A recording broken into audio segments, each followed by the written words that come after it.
Paper 30. Personalities of the Grand Universe. The personalities and other than personal entities now functioning on Paradise and in the Grand Universe constitute a well-nigh limitless number of living beings. Even the number of major orders and types would stagger the human imagination, let alone the countless subtypes and variations. It is, however, desirable to present something of two basic classifications of living beings, a suggestion of the Paradise classification, and an abbreviation of the Uversa personality register. It is not possible to formulate comprehensive and entirely consistent classifications of the personalities of the Grand Universe because all of the groups are not revealed. It would require numerous additional papers to cover the further revelation required to systematically classify all groups. Such conceptual expansion would hardly be desirable, as it would deprive the thinking mortals of the next 1,000 years of that stimulus to creative speculation which these partially revealed concepts supply. It is best that man not have an over-revelation. It stifles imagination. 1. The Paradise classification of living beings. Living beings are classified on Paradise in accordance with inherent and attained relationship to the Paradise deities. During the grand gatherings of the central and super-universes, those present are often grouped in accordance with origin, and those of triune origin or of trinity attainment, those of dual origin and those of single origin. It is difficult to interpret the Paradise classification of living beings to the mortal mind, but we are authorized to present the following. Roman numeral 1. Triune origin beings. Beings created by all three Paradise deities, either as such or as the Trinity, together with the Trinitized core, which designation refers to all groups of Trinitized beings, revealed and unrevealed. A. The Supreme Spirits. 1. The Seven Master Spirits. 2. The Seven Supreme Executives. 3. The Seven Orders of Reflective Spirits. B. The Stationary Sons of the Trinity. 1. Trinitized Secrets of Supremacy. 2. Eternals of Days. 3. Ancients of Days.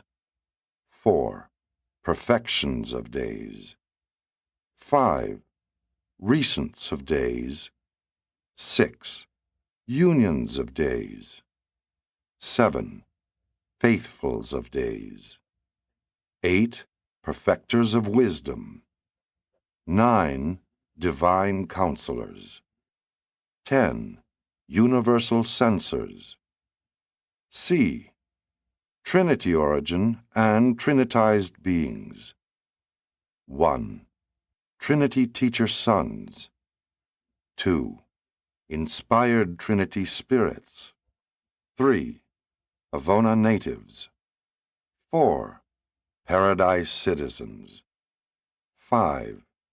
Unrevealed Trinity origin beings. 6. Unrevealed deity Trinitized beings. 7. Trinitized Sons of Attainment. 8. Trinitized Sons of Selection. 9. Trinitized Sons of Perfection. 10. Creature Trinitized Sons. Roman numeral 2. Dual origin beings. Those of origin in any two of the Paradise deities or otherwise created by any two beings of direct or indirect descent from the Paradise deities. A. The Descending Orders. 1. Creator Sons. 2. Magisterial Sons. 3. Bright and Morning Stars. 4. Father Melchizedeks. 5. The Melchizedeks. 6. The Vorandadeks. 7. The Lananandeks. 8. Brilliant evening stars. 9. The archangels. 10. Life carriers. 11. Unrevealed universe aids. 12. Unrevealed sons of God. B. The stationary orders. 1. Abundantes. 2. Susatia. 3. Univitatia. 4. Spironga. 5. Unrevealed dual origin beings. C. The ascending orders. 1. Adjuster-fused mortals. 2. Sun-fused mortals. 3. Spirit-fused mortals. 4. Translated midwayers. 5. Unrevealed ascenders. Roman numeral 3. Single origin beings. Those of origin in any one of the paradise deities or otherwise created by any one being of direct or indirect descent from the paradise deities. A. The Supreme Spirits. 1. Gravity messengers. 2. The 7 spirits of the Havona circuits. 3. The 12-fold adjutants of the Havona circuits. 4. The reflective image aids. 5. Universe mother spirits. 6. The 7-fold adjutant mind spirits. 7. Unrevealed deity origin beings. B. The ascending orders. 1. Personalized adjusters. 2. Ascending material sons. 3. Evolutionary seraphim. 4. Evolutionary cherubim. 5. Unrevealed ascenders.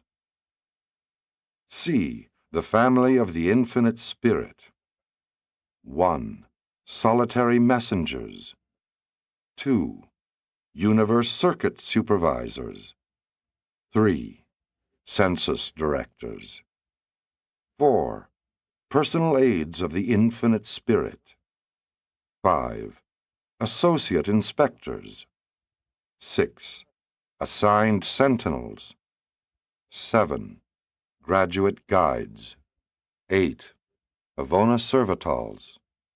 9. Universal conciliators. 10. Urantia companions. 11. Supernaphim. 12. Seconaphim. 13. Tertiaphim. 14. Omniaphim. 15. Seraphim. 16. Cherubim and Sanobim. 17. Unrevealed spirit origin beings. 18. The 7 supreme power directors. 19. The supreme power centers. 20. The master physical controllers. 21. The Urantia power supervisors. Roman numeral 4. Eventuated transcendental beings. There is to be found on paradise a vast host of transcendental beings whose origin is not ordinarily disclosed to the universes of time and space until they are settled in light and life. These transcendentalers are neither creators nor creatures. They are the eventuated children of divinity, ultimacy, and eternity. These eventuators are neither finite nor infinite. They are absonite, and absonity is neither infinity nor absoluteness. These uncreated non-creators are ever loyal to the Paradise Trinity and obedient to the ultimate. They are existent on 4 ultimate levels of personality activity and are functional on the 7 levels of the absonite in 12 grand divisions consisting of 1,000 major working groups of 7 classes each. These eventuated beings include the following orders. 1. The architects of the master universe. 2. Transcendental recorders. 3. Other transcendentalers. 4. Primary eventuated master force organizers. 5. Associate transcendental master force organizers. God as a superperson eventuates. God as a person creates. God as a pre-person fragments. And such an adjuster fragment of himself evolves the spirit soul upon the material and mortal mind in accordance with the free will choosing of the personality which has been bestowed upon such a mortal creature by the parental act of God as a Father. Roman numeral 5. Fragmented entities of deity. This order of living existence, originating in the Universal Father, is best typified by the thought adjusters, though these entities are by no means the only fragmentations of the pre-personal reality of the first source and center. The functions of the other-than-adjuster fragments are manifold and little known. Fusion with an adjuster or other such fragment constitutes the creature a father-fused being. The fragmentations of the pre-mind spirit of the third source and center, though hardly comparable to the father fragments, should be here recorded. Such entities differ very greatly from adjusters. They do not as such dwell on Spiritington, nor do they as such traverse the mind-gravity circuits. Neither do they indwell mortal creatures during the life in the flesh. They are not pre-personal in the sense that the adjusters are. But such fragments of pre-mind spirit are bestowed upon certain of the surviving mortals, and fusion therewith constitutes them spirit-fused mortals, in contradistinction to adjuster-fused mortals. Still more difficult of description is the individualized spirit of a Creator Son, union with which constitutes the creature a sun-fused mortal. And there are still other fragmentations of deity. Roman numeral 6. Superpersonal beings. There is a vast host of other-than-personal beings of divine origin and of manifold service in the universe of universes. Certain of these beings are resident on the paradise worlds of the sun. Others, like the superpersonal representatives of the eternal Son, are encountered elsewhere. They are for the most part unmentioned in these narratives, and it would be quite futile to attempt their description to personal creatures. Roman numeral 7. Unclassified and unrevealed orders. During the present universe age, it would not be possible to place all beings, personal or otherwise, within classifications pertaining to the present universe age. Nor have all such categories been revealed in these narratives. Hence, numerous orders have been omitted from these lists.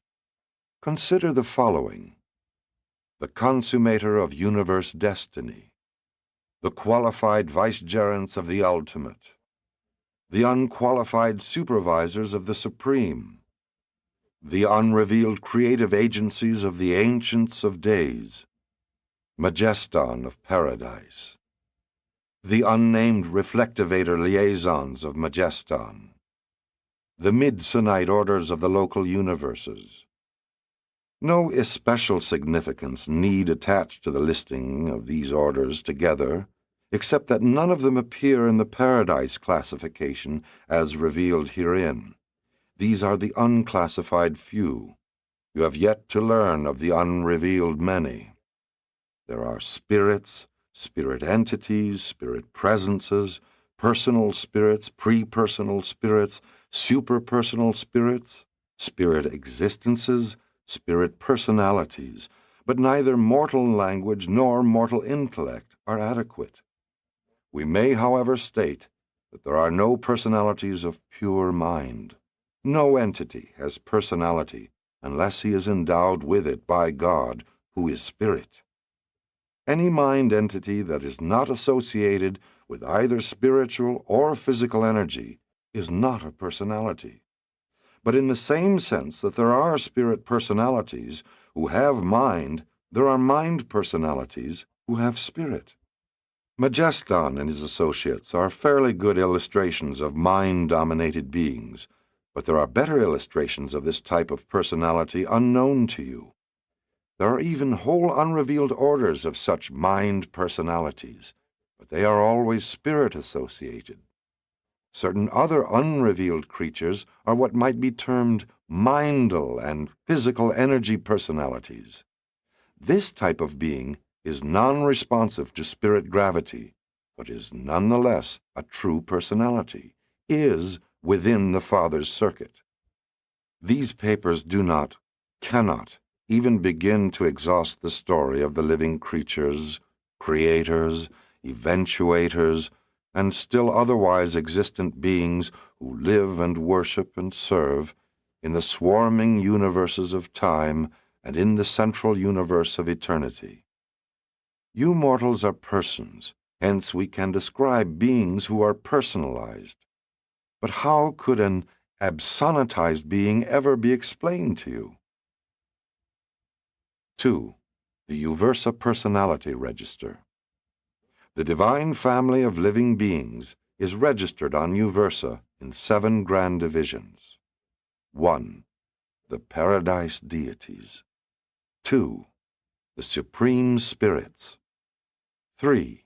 The Trinity Origin Beings. 4. The Sons of God. 5. Personalities of the Infinite Spirit. 6. The Universe Power Directors. 7. The Core of Permanent Citizenship. These groups of will creatures are divided into numerous classes and minor subdivisions. The presentation of this classification of the personalities of the grand universe is, however, chiefly concerned in setting forth those orders of intelligent beings who have been revealed in these narratives, most of whom will be encountered in the ascendant experience of the mortals of time on their progressive climb to paradise. The following listings make no mention of vast orders of universe beings who carry forward their work apart from the mortal ascension scheme. Roman numeral 1. The Paradise Deities. 1. The Universal Father. 2. The Eternal Son. 3. The Infinite Spirit. Roman numeral 2. The Supreme Spirits. 1. The 7 Master Spirits. 2. The 7 Supreme Executives. 3. The 7 Groups of Reflective Spirits. 4. The Reflective Image Aids.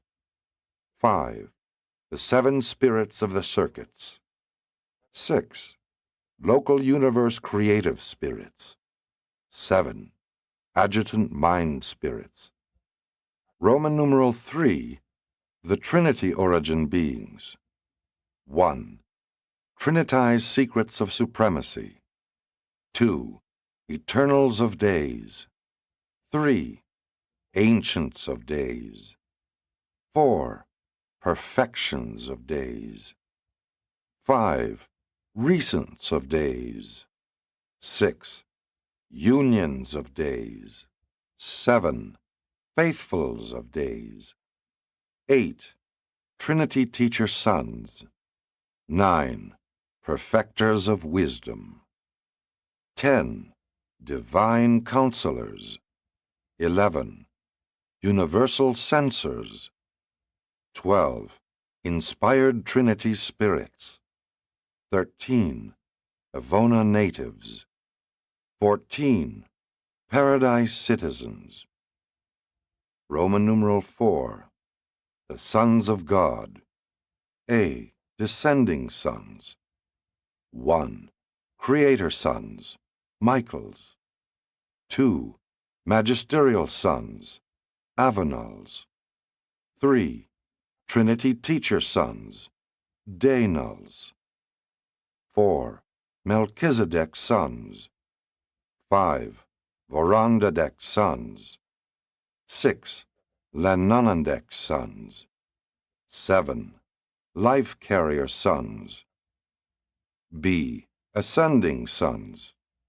1. Father-fused mortals. 2. Sun-fused mortals. 3. Spirit-fused mortals. 4. Evolutionary seraphim. 5. Ascending material sons. 6. Translated midwayers. 7. Personalized adjusters. C. Trinitized sons. 1. Mighty messengers. 2. Those high in authority. 3. Those without name and number. 4. Trinitized custodians. 5. Trinitized ambassadors. 6. Celestial guardians. 7. High Sun assistants. 8. Ascender Trinitized sons. 9. Paradise Havona Trinitized sons. 10. Trinitized sons of destiny. Roman numeral 5. Personalities of the Infinite Spirit. A. Higher personalities of the Infinite Spirit. 1. Solitary messengers. 2. Universe circuit supervisors. 3. Census directors. 4. Personal aides of the Infinite Spirit. 5. Associate inspectors. 6. Assigned sentinels. 7. Graduate guides. B. The messenger hosts of space. 1. Havona servitals. 2. Universal conciliators. 3. Technical advisors. 4. Custodians of records on Paradise. 5. Celestial recorders. 6. Urantia companions. 7. Paradise companions. C. The ministering spirits. 1. Supernaphim. 2. Seconaphim. 3. Tertiaphim. 4. Omniaphim. 5. Seraphim. 6.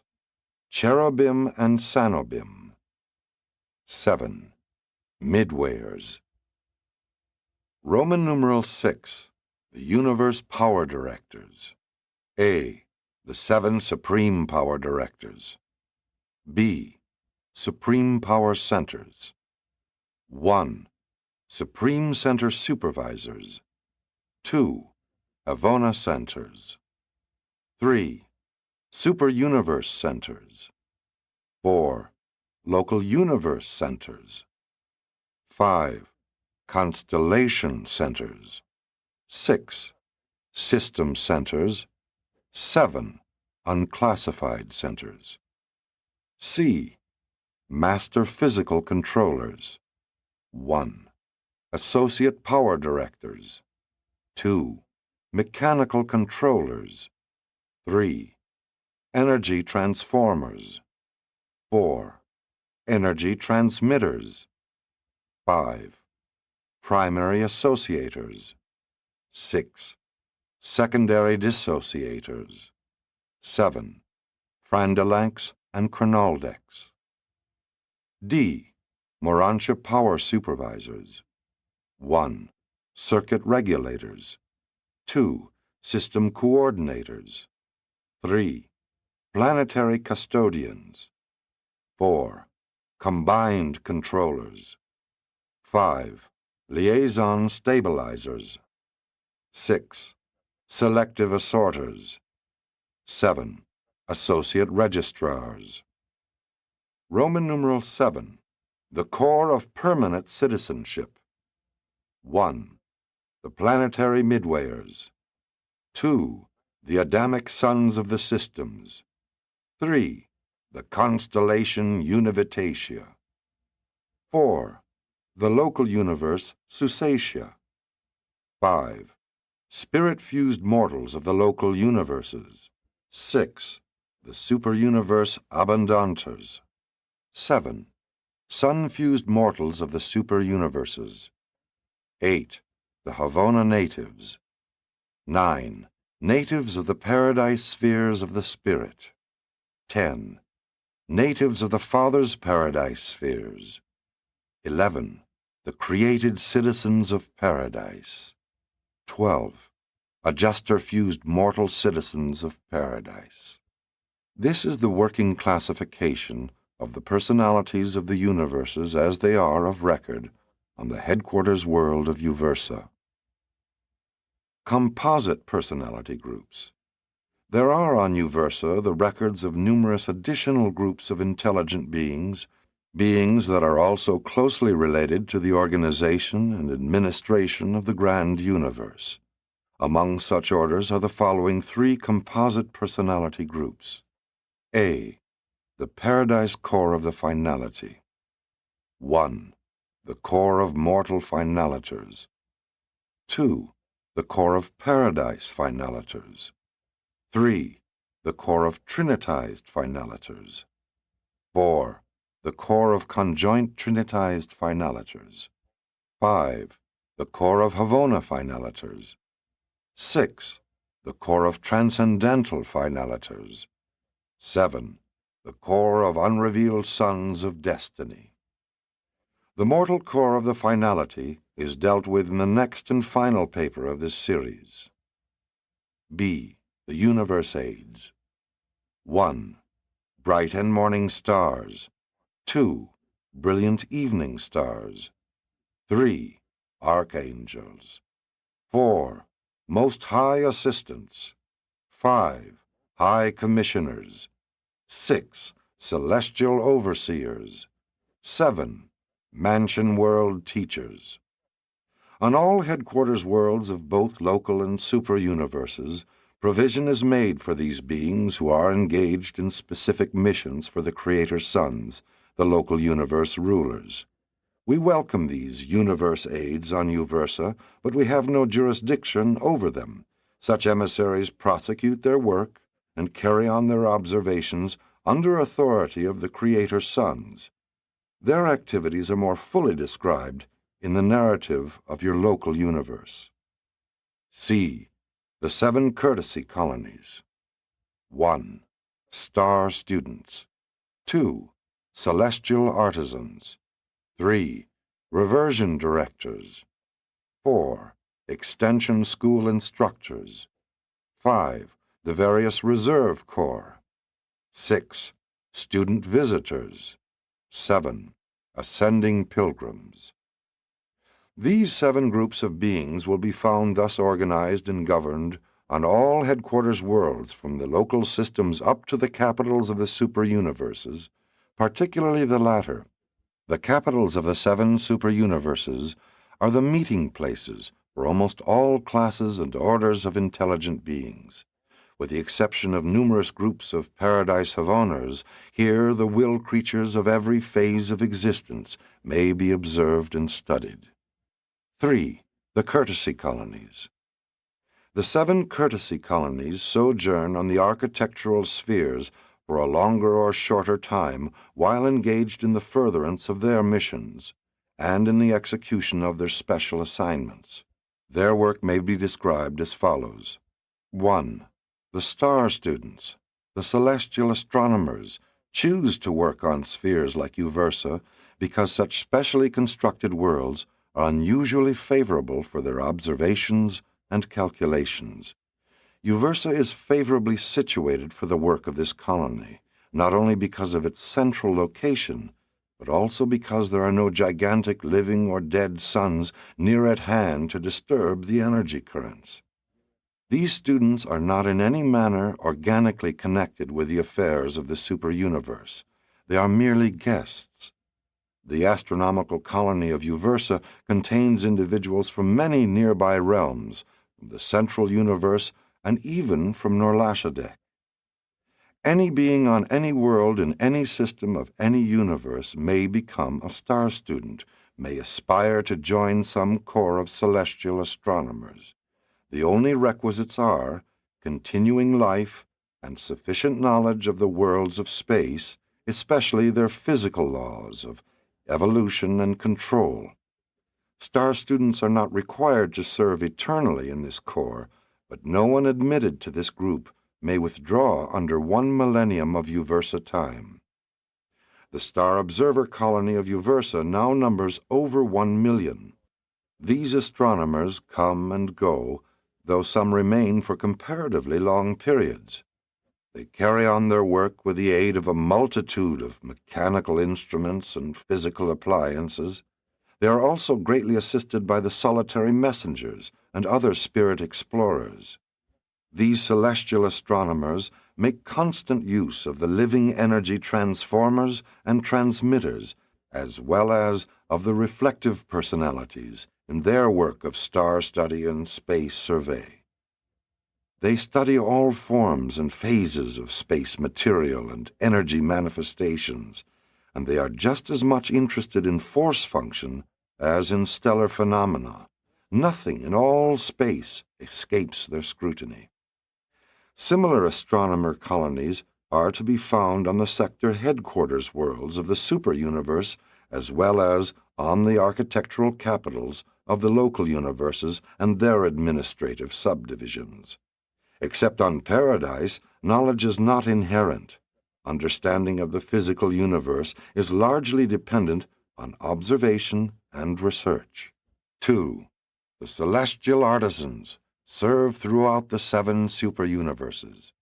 Ascending mortals have their initial contact with these groups in the Urantia career of the local universe, in connection with which these artisans will be more fully discussed. 3. The reversion directors are the promoters of relaxation and humor, reversion to past memories. They are of great service in the practical operation of the ascending scheme of mortal progression, especially during the earlier phases of Urantia transition and spirit experience. Their story belongs to the narrative of the mortal career in the local universe. 4. Extension School Instructors.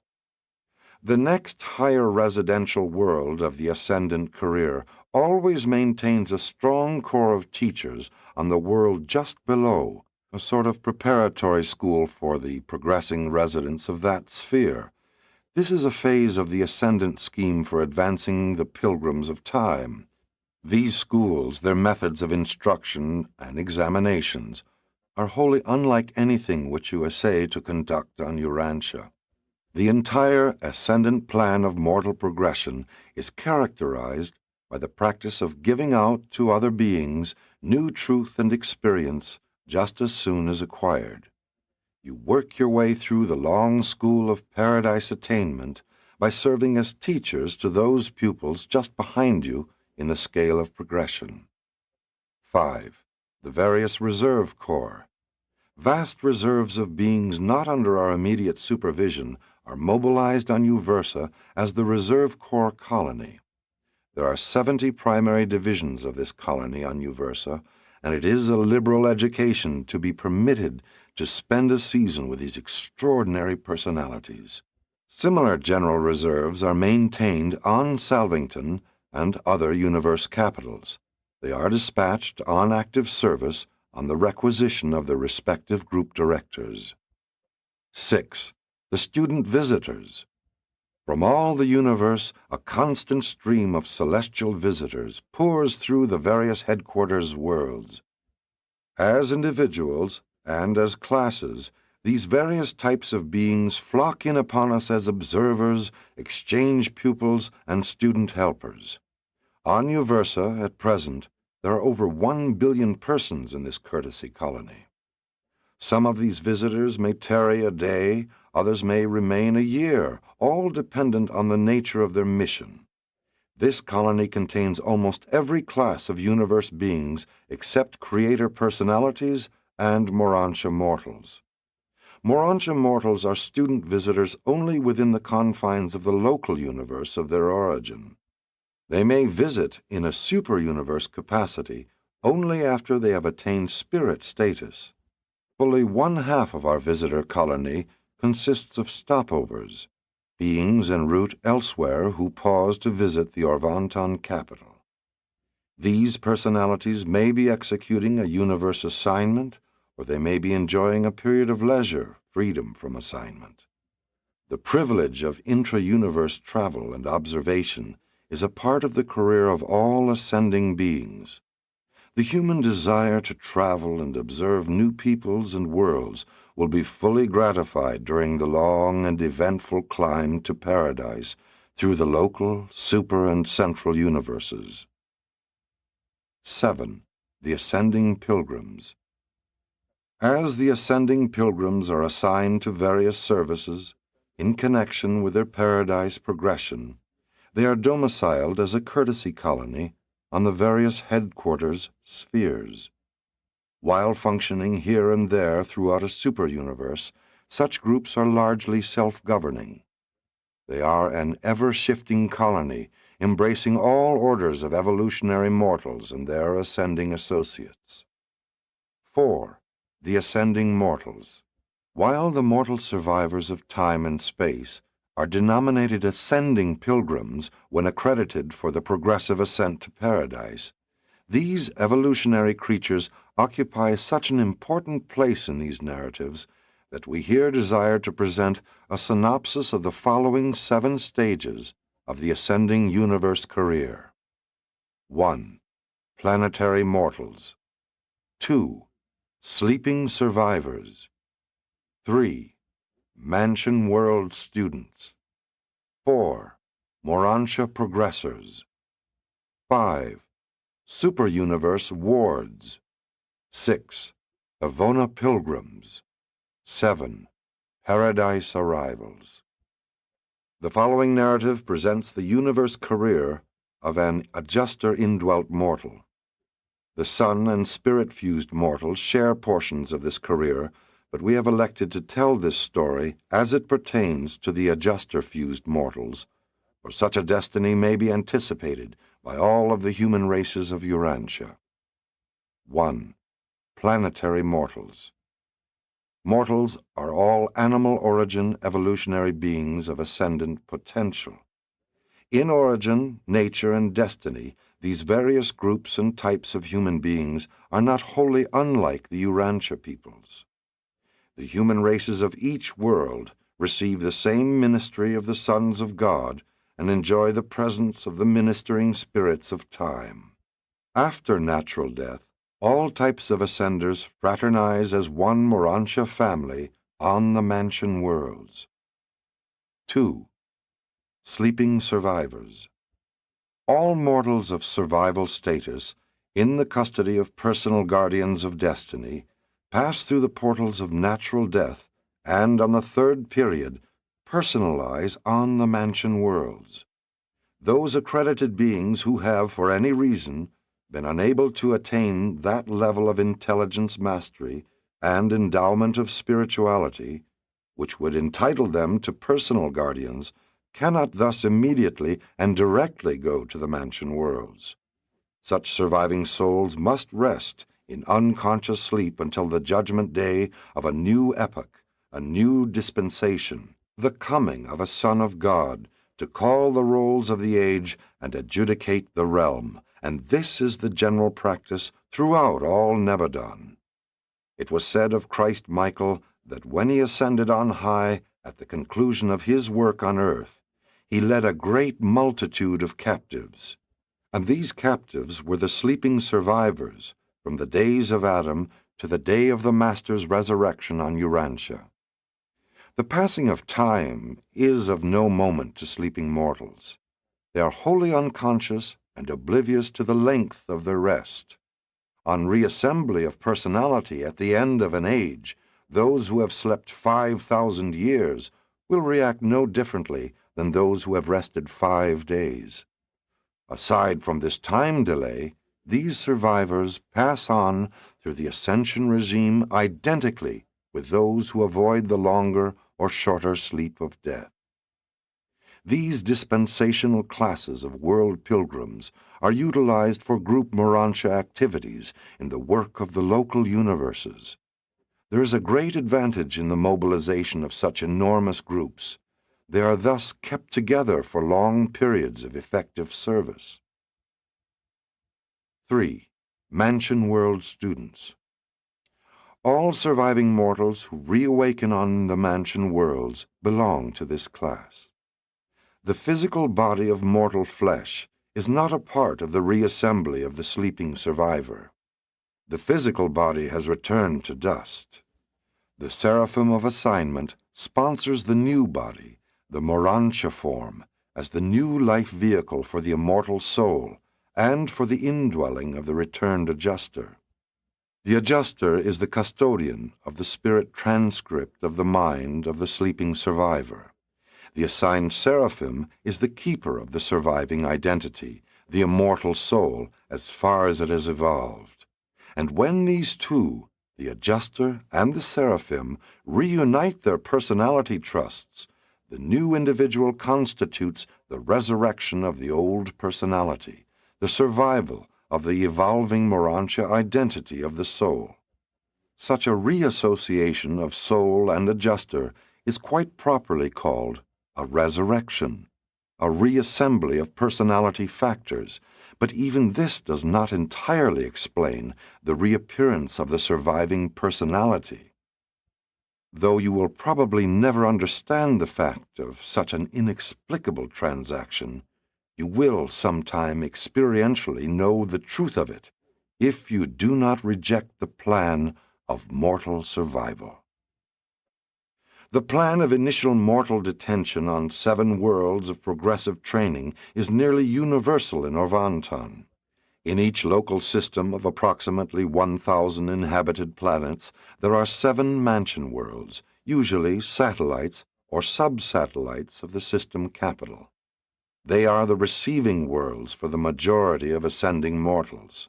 Sometimes, all training worlds of mortal residents are called universe mansions, and it was to such spheres that Jesus alluded when he said, "In my Father's house are many mansions." From here on, within a given group of spheres like the mansion worlds, ascenders will progress individually from one sphere to another and from one phase of life to another, but they will always advance from one stage of universe study to another in class formation. 4. Morantia Progressors. From the mansion worlds on up through the spheres of the system, constellation, and the universe, mortals are classed as Morantia Progressors. They are traversing the transition spheres of mortal ascension. As the ascending mortals progress from the lower to the higher of the Morantia worlds, they serve on countless assignments in association with their teachers and in company with their more advanced and senior brethren. Morantia progression pertains to continuing advancement of intellect, spirit, and personality form. Survivors are still 3-natured beings. Throughout the entire Morantia experience, they are wards of the local universe. The regime of the super-universe does not function until the spirit career begins. Mortals acquire real spirit identity just before they leave the local universe headquarters for the receiving worlds of the minor sectors of the super-universe. Passing from the final Morantia stage to the first or lowest spirit status is but a slight transition. The mind, personality, and character are unchanged by such an advance. Only does the form undergo modification. But the spirit form is just as real as the Morantia body, and it is equally discernible. Before departing from their native local universes for the super-universe receiving worlds, the mortals of time are recipients of spirit confirmation from the Creator Son and the local universe Mother Spirit. From this point on, the status of the ascending mortal is forever settled. Super-universe wards have never been known to go astray. Ascending seraphim are also advanced in angelic standing at the time of their departure from the local universes. 5. superuniverse wards. All ascenders arriving on the training worlds of the superuniverses become the wards of the Ancients of Days. They have traversed the Urantia life of the local universe and are now accredited spirits. As young spirits, they begin the ascension of the superuniverse system of training and culture, extending from the receiving spheres of their minor sector in through the study worlds of the 10 major sectors and on to the higher cultural spheres of the superuniverse headquarters. There are 3 orders of student spirits in accordance with their sojourn upon the minor sector, major sectors, and the superuniverse headquarters worlds of spirit progression. As Urantia ascenders studied and worked on the worlds of the local universe, so spirit ascenders continue to master new worlds while they practice at giving out to others that which they have imbibed at the experiential founts of wisdom. But going to school as a spirit being in the superuniverse career is very unlike anything that has ever entered the imaginative realms of the material mind of man. Before leaving the superuniverse for Havona, these ascending spirits receive the same thorough course in superuniverse management that they received during their Urantia experience in local universe supervision. Before spirit mortals reach Havona, their chief study, but not exclusive occupation, is the mastery of local and superuniverse administration.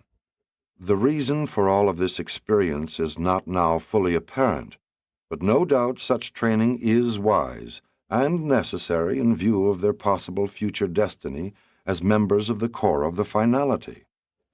The superuniverse regime is not the same for all ascending mortals. They receive the same general education, but special groups and classes are carried through special courses of instruction and are put through specific courses of training. 6. Havona Pilgrims. When spirit development is complete, even though not replete, then the surviving mortal prepares for the long flight to Havona, the haven of evolutionary spirits. On Earth, you were a creature of flesh and blood. Through the local universe, you were a Urantia being. Through the superuniverse, you were an evolving spirit. With your arrival on the receiving worlds of Havona, your spiritual education begins in reality and in earnest. Your eventual appearance on Paradise will be as a perfected spirit. The journey from the superuniverse headquarters to the Havona receiving spheres is always made alone. From now on, no more class or group instruction will be administered. You are through with the technical and administrative training of the evolutionary worlds of time and space. Now begins your personal education, your individual spiritual training. From first to last, throughout all Havona, the instruction is personal and threefold in nature: intellectual, spiritual, and experiential. The first act of your Havona career will be to recognize and thank your transport Seconafim for the long and safe journey. Then you are presented to those beings who will sponsor your early Havona activities. Next, you go to register your arrival and prepare your message of thanksgiving and adoration for dispatch to the Creator Son of your local universe, the Universe Father who made possible your sonship career. This concludes the formalities of the Havona arrival, whereupon you are accorded a long period of leisure for free observation, and this affords opportunity for looking up your friends, fellows, and associates of the long ascension experience. You may also consult the broadcasts to ascertain who of your fellow pilgrims have departed for Havona since the time of your leaving Uversa. The fact of your arrival on the receiving worlds of Havona will be duly transmitted to the headquarters of your local universe and personally conveyed to your seraphic guardian, wherever that seraphim may chance to be. The ascendant mortals have been thoroughly trained in the affairs of the evolutionary worlds of space. Now they begin their long and profitable contact with the created spheres of perfection. What a preparation for some future work is afforded by this combined, unique, and extraordinary experience. But I cannot tell you about Havona. You must see these worlds to appreciate their glory or to understand their grandeur. 7. Paradise Arrivals. On reaching paradise with residential status, you begin the progressive course in divinity and absoluty. Your residence on paradise signifies that you have found God and that you are to be mustered into the mortal core of the finality. Of all the creatures of the grand universe, only those who are father-fused are mustered into the mortal core of the finality. Only such individuals take the finaliter oath. Other beings of paradise perfection or attainment may be temporarily attached to this finality core, but they are not of eternal assignment to the unknown and unrevealed mission of this accumulating host of the evolutionary and perfected veterans of time and space. Paradise arrivals are accorded a period of freedom, after which they begin their associations with the 7 groups of the primary Supernifim. They are designated Paradise graduates when they have finished their course with the conductors of worship, and then, as finaliters, are assigned on observational and cooperative service to the ends of the far-flung creation. As yet there seems to be no specific or settled employment for the mortal core of finaliters, though they serve in many capacities on worlds settled in light and life. If there should be no future or unrevealed destiny for the mortal core of the finality, the present assignment of these ascendant beings would be altogether adequate and glorious. Their present destiny wholly justifies the universal plan of evolutionary ascent. But the future ages of the evolution of the spheres of outer space will undoubtedly further elaborate, and with more repleteness divinely illuminate the wisdom and loving kindness of the gods in the execution of their divine plan of human survival and mortal ascension. This narrative, together with what has been revealed to you, and with what you may acquire in connection with instruction respecting your own world, presents an outline of the career of an ascending mortal. The story varies considerably in the different super-universes, but this recital affords a glimpse of the average plan of mortal progression as it is operative in the local universe of Nebadon and in the 7th segment of the grand universe, the super-universe of Ovanton. Sponsored by a mighty messenger from Uversa. Paper 31. The Core of the Finality.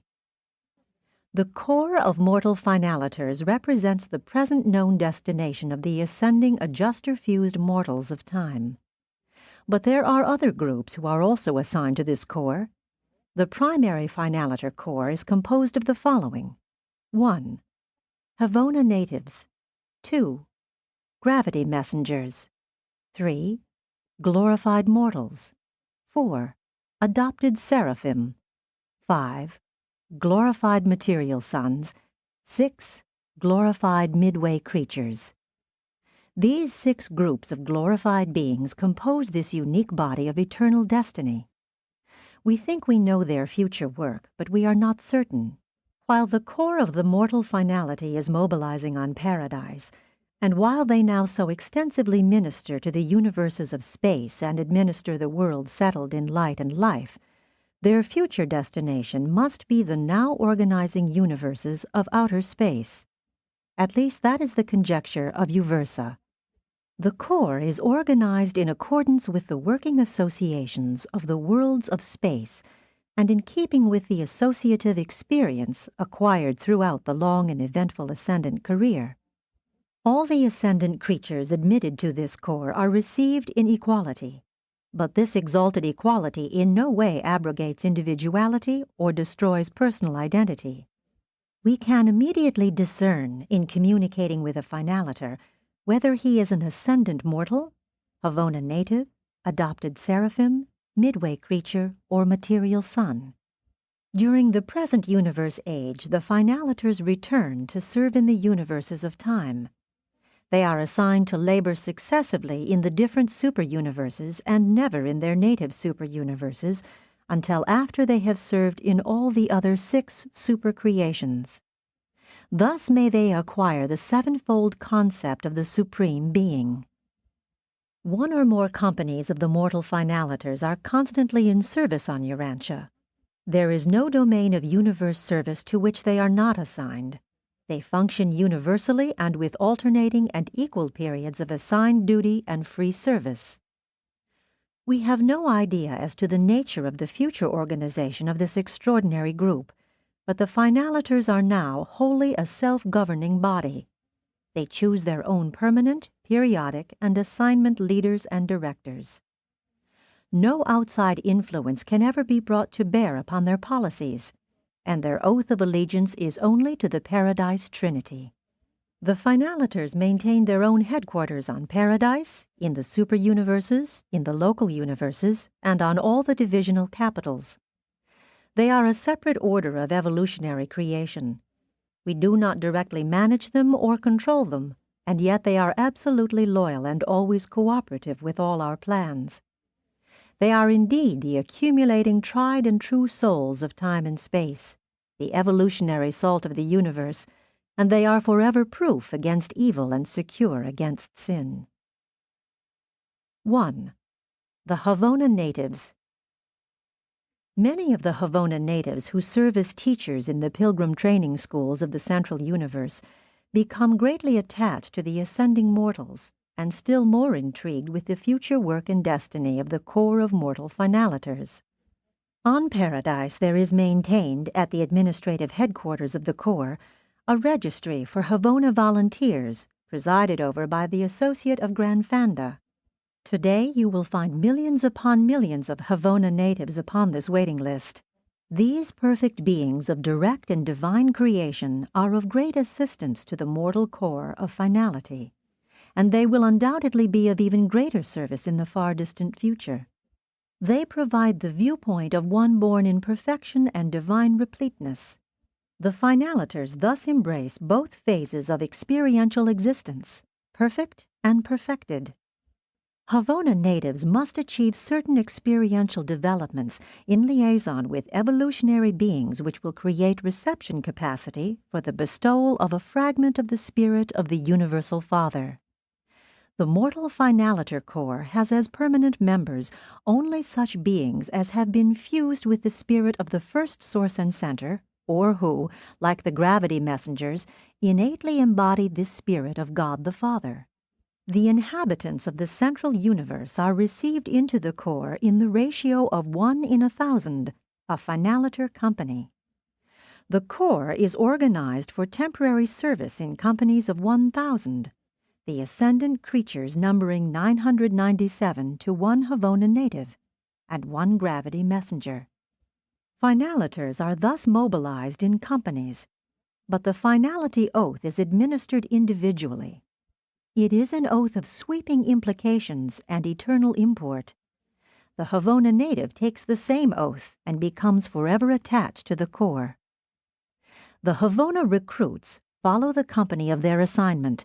Wherever the group goes, they go. And you should see their enthusiasm in the new work of the finaliters.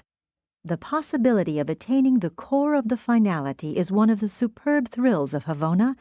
The possibility of becoming a finaliter is one of the supreme adventures of these perfect races. The Havona natives are also received in the same ratio into the core of conjoint trinitized finaliters on Vice-Gerrington, and into the core of transcendental finaliters on Paradise. The Havona citizens regard these 3 destinies as constituting the supreme goals of their supernal careers, together with their possible admission to the core of Havona finaliters. 2. Gravity Messengers. Wherever and whenever gravity messengers are functioning, the finaliters are in command. All gravity messengers are under the exclusive jurisdiction of Grand Fanda, and they are assigned only to the primary core of the finality. They are invaluable to the finaliters even now, and they will be all serviceable in the eternal future. No other group of intelligent creatures possesses such a personalized messenger corps able to transcend time and space. Similar types of messenger recorders attached to other finaliter corps are not personalized. They are epsonitized.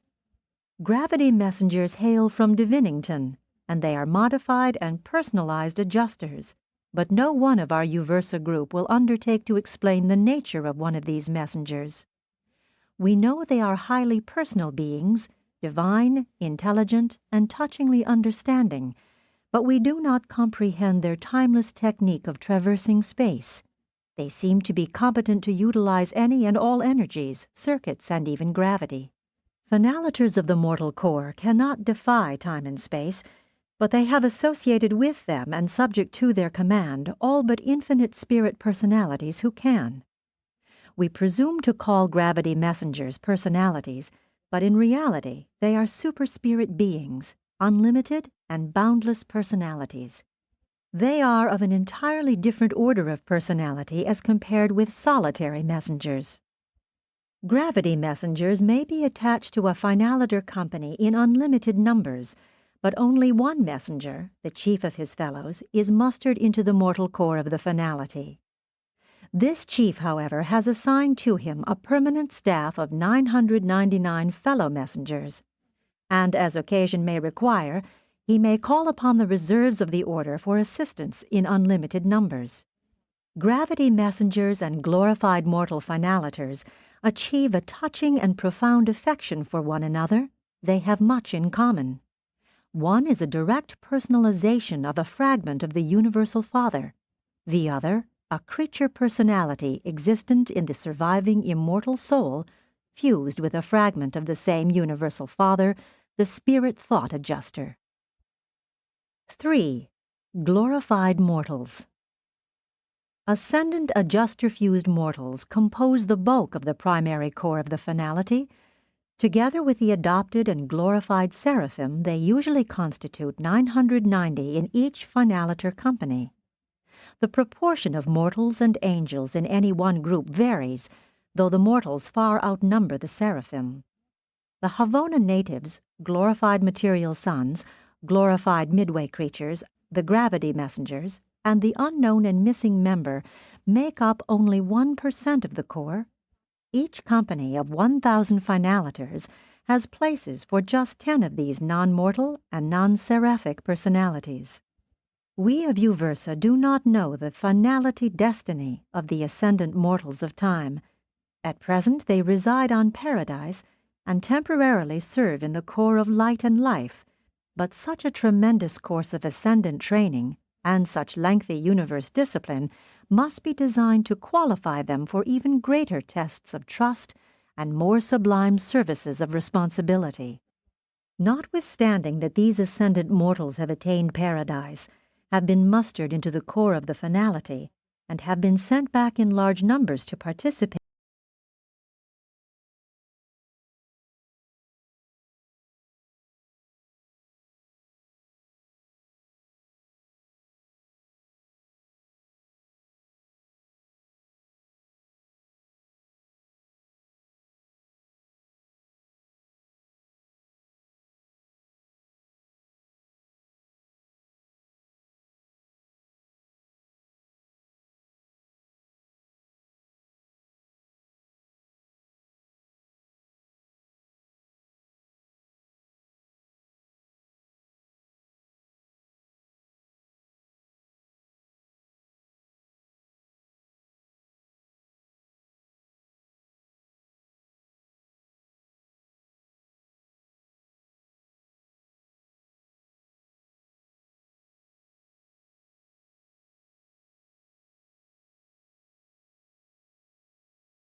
Paper 32.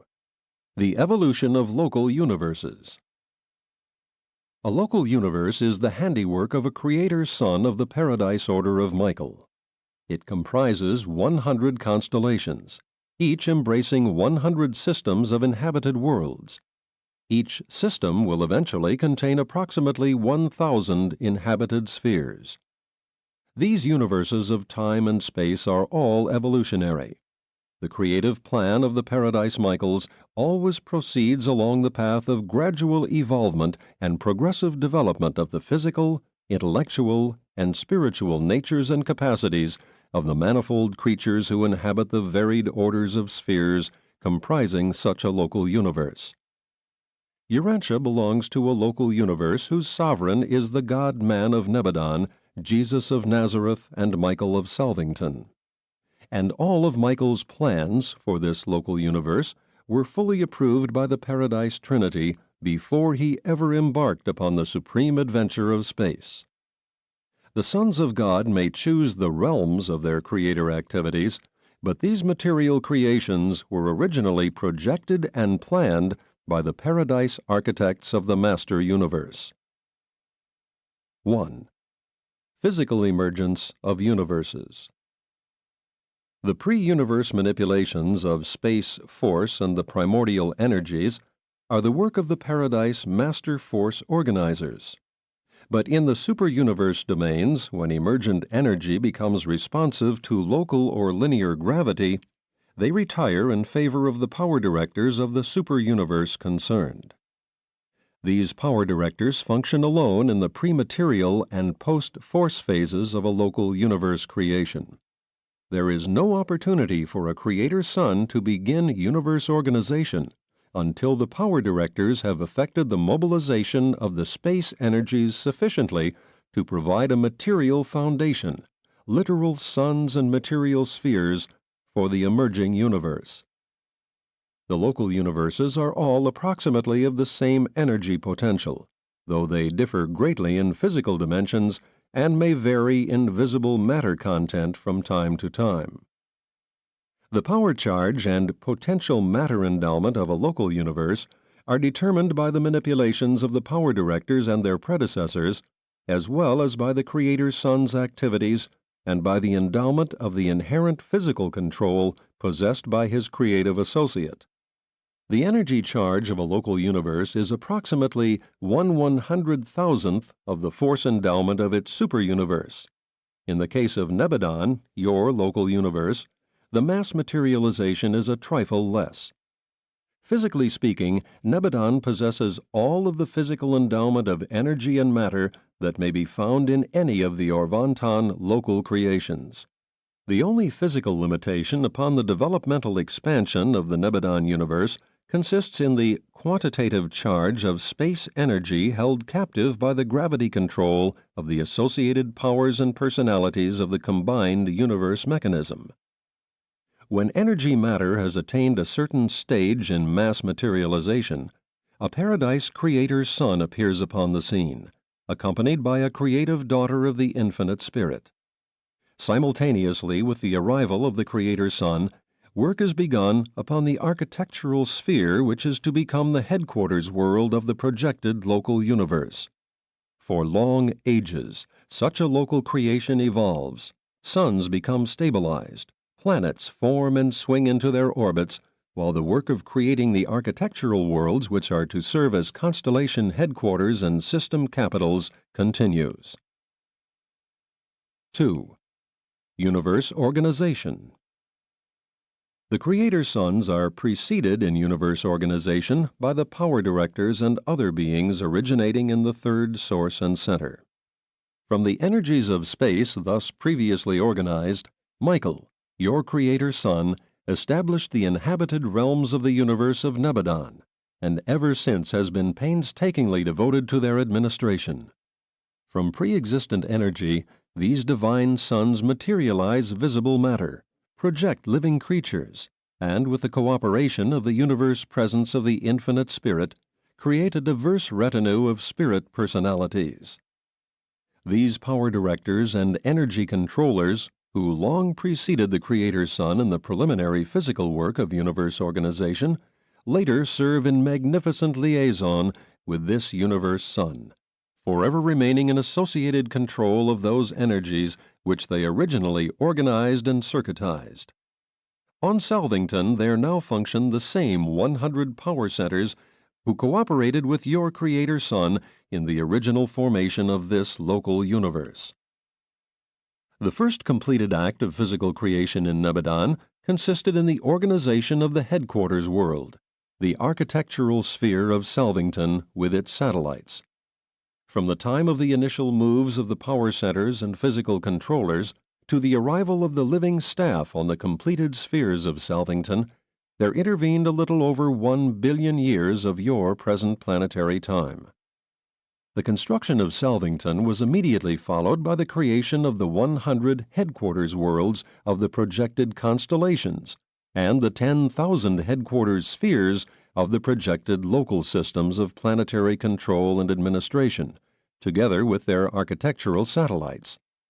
Such architectural worlds are designed to accommodate both physical and spiritual personalities, as well as the intervening Urantia or transition stages of being. Salvington, the headquarters of Nebudan, is situated at the exact energy mass center of the local universe. But your local universe is not a single astronomic system, though a large system does exist at its physical center. Salvington is the personal headquarters of Michael of Nebudan, but he will not always be found there. While the smooth functioning of your local universe no longer requires the fixed presence of the Creator's Sun at the capital sphere, this was not true of the earlier epochs of physical organization. A Creator's Sun is unable to leave his headquarters world until such a time as gravity stabilization of the realm has been effected through the materialization of sufficient energy to enable the various circuits and systems to counterbalance one another by mutual material attraction. Presently, the physical plan of a universe is completed, and the Creator's Sun, in association with the creative spirit, projects his plan of life creation. Whereupon does this representation of the infinite spirit begin her universe function as a distinct creative personality. When this first creative act is formulated and executed, there springs into being the bright and morning star, the personification of this initial creative concept of identity and ideal of divinity. This is the chief executive of the universe, the personal associate of the Creator's Sun, one like him in all aspects of character, though markedly limited in the attributes of divinity. And now that the right-hand helper and chief executive of the Creator's Sun has been provided, there ensues the bringing into existence of a vast and wonderful array of diverse creatures. The sons and daughters of the local universe are forthcoming, and soon thereafter the government of such a creation is provided, extending from the supreme councils of the universe to the fathers of the constellations and the sovereigns of the local systems, the aggregations of those worlds which are designed subsequently to become the homes of the varied mortal races of will creatures, and each of these worlds will be presided over by a planetary prince. And then, when such a universe has been so completely organized and so repletely manned, does the Creator's Sun enter into the Father's proposal to create mortal man in their divine image. The organization of planetary abodes is still progressing in Nebudan, for this universe is indeed a young cluster in the starry and planetary realms of Orvanton. At the last registry there were 3,840,101 inhabited planets in Nebudan, and Satania, the local system of your world, is fairly typical of other systems. Satania is not a uniform physical system, a single astronomic unit or organization. Its 619 inhabited worlds are located in over 500 different physical systems. Only 5 have more than 2 inhabited worlds, and of these, only 1 has 4 peopled planets, while there are 46 having 2 inhabited worlds. The Satania system of inhabited worlds is far removed from Uversa, and that great sun cluster which functions as the physical or astronomic center of the seventh superuniverse. From Jerusalem, the headquarters of Satania, it is over 200,000 light-years to the physical center of the superuniverse of Orvanton, far, far away in the dense diameter of the Milky Way. Satania is on the periphery of the local universe, and Nebadon is now well out towards the edge of Orvanton. From the outermost system of inhabited worlds to the center of the superuniverse is a trifle less than 250,000 light-years. The universe of Nebadon now swings far to the south and east in the superuniverse circuit of Orvanton. The nearest neighboring universes are Avalon, Hensalon, Sansalon, Portalon, Wolvering, Fanoving, and Alvaring. But the evolution of a local universe is a long narrative. Papers dealing with the superuniverse introduce this subject. Those of this section treating of the local creations continue it, while those to follow, touching upon the history and destiny of Urantia, complete the story. But you can adequately comprehend the destiny of the mortals of such a local creation only by a perusal of the narratives of the life and teachings of your Creator Son, as he once lived the life of man in the likeness of mortal flesh on your own evolutionary world. 3. The evolutionary idea. The only creation that is perfectly settled is Havona, the central universe, which was made directly by the thought of the Universal Father and the Word of the Eternal Son. Havona is an existential, perfect and replete universe, surrounding the home of the eternal deities, the center of all things. The creations of the seven superuniverses are finite, evolutionary, and consistently progressive. The physical systems of time and space are all evolutionary in origin.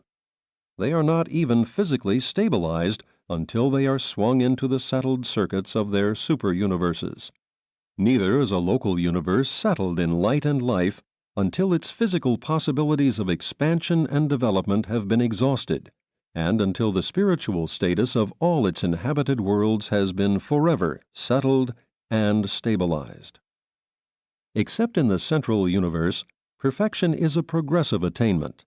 In the central creation we have a pattern of perfection, but all other realms must attain that perfection by the methods established for the advancement of those particular worlds or universes. And an almost infinite variety characterizes the plans of the Creator's sons for organizing, evolving, disciplining, and settling their respective local universes.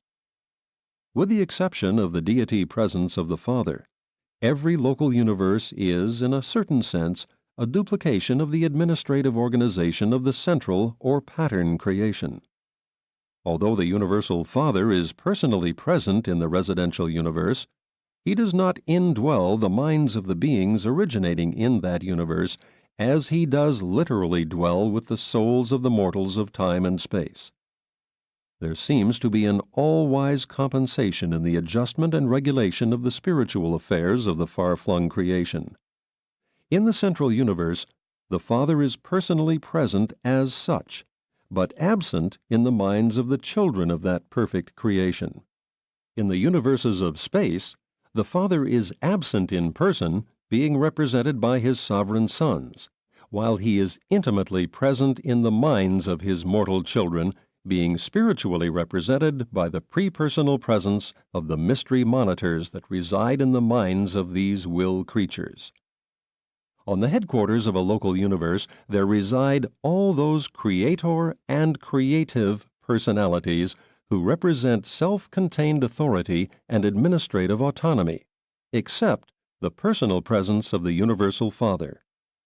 In the local universe, there are to be found something of every one, and someone of almost every class of intelligent beings existing in the central universe, except the Universal Father. Although the Universal Father is not personally present in a local universe, he is personally represented by its Creator Son, sometime vicegerent of God, and subsequently supreme and sovereign ruler in his own right. The farther down the scale of life we go, the more difficult it becomes to locate with the eye of faith the invisible Father. The lower creatures, and sometimes even the higher personalities, find it difficult always to envisage the universal Father in His Creator sons. And so, pending the time of their spiritual exaltation, when perfection of development will enable them to see God in person, they grow weary in progression, entertain spiritual doubts, stumble into confusion, and thus isolate themselves from the progressive spiritual aims of their time and universe. In this way they lose the ability to see the Father when beholding the Creator's Son. The surest safeguard for the creature throughout the long struggle to attain the Father during this time when inherent conditions make such attainment impossible is tenaciously to hold on to the truth fact of the Father's presence in His sons.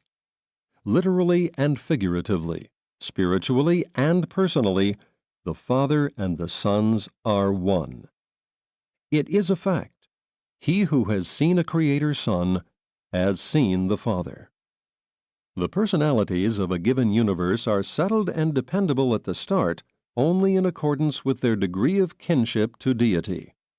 When creature origin departs sufficiently far from the original and divine sources, whether we are dealing with the sons of God or the creatures of ministry belonging to the infinite Spirit, there is an increase in the possibility of disharmony, confusion, and sometimes rebellion, sin. Excepting perfect beings of deity origin, all will creatures in the super-universes are of evolutionary nature, beginning in lowly estate and climbing ever upward, in reality, inward. Even highly spiritual personalities continue to ascend the scale of life by progressive translations from life to life, and from sphere to sphere. And in the case of those who entertain the mystery monitors, there is indeed no limit to the possible heights of their spiritual ascent and universe attainment. The perfection of the creatures of time, when finally achieved, is wholly an acquirement, a bona fide personality possession. While the elements of grace are freely admixed, nevertheless, the creature attainments are the result of individual effort and actual living, personality reaction to the existing environment. The fact of animal evolutionary origin does not attach stigma to any personality in the sight of the universe, as that is the exclusive method of producing one of the two basic types of finite intelligent will creatures. When the heights of perfection and eternity are attained, all the more honor to those who began at the bottom and joyfully climbed the ladder of life round by round, and who, when they do reach the heights of glory, will have gained a personal experience which embodies an actual knowledge of every phase of life from the bottom to the top. In all this is shown the wisdom of the creators. It would be just as easy for the Universal Father to make all mortals perfect beings, to impart perfection by His divine word. But that would deprive them of the wonderful experience of the adventure and training associated with the long and gradual inward climb, an experience to be had only by those who are so fortunate as to begin at the very bottom of living existence. In the universe's encircling Havona, there are provided only a sufficient number of perfect creatures to meet the need for pattern teacher guides, for those who are ascending the evolutionary scale of life. The experiential nature of the evolutionary type of personality is the natural cosmic complement of the ever-perfect natures of the Paradise Havona creatures. In reality, both perfect and perfected creatures are incomplete as regards finite totality. But in the complemental association of the existentially perfect creatures of the Paradise Havona system, with the experientially perfected finaliters ascending from the evolutionary universes, both types find release from inherent limitations, and thus may conjointly attempt to reach the sublime heights of the ultimate of creature status.